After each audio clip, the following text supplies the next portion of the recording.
आपको पड़ेगा 380 रुपये का। शॉर्पनर थोड़ा बड़ा है, 60 पीस है, पीस 60 ही है, साइज बड़ा है।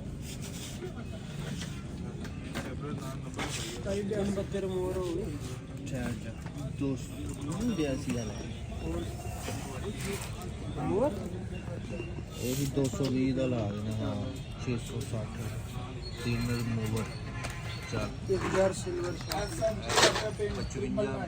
नंबर तो कुछ दसेगा कि एवं लाई जाना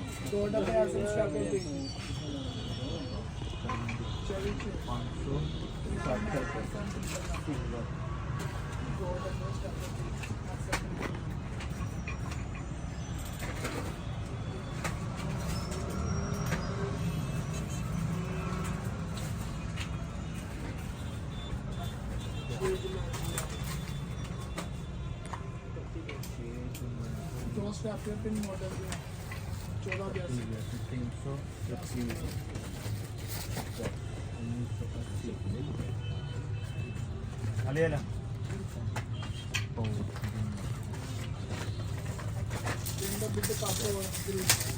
रोल जाते हैं।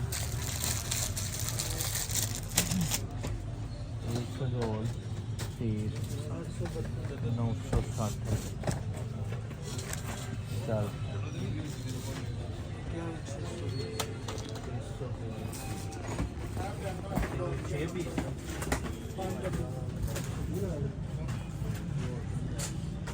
चार डब्बे पिकासो पॉइंटर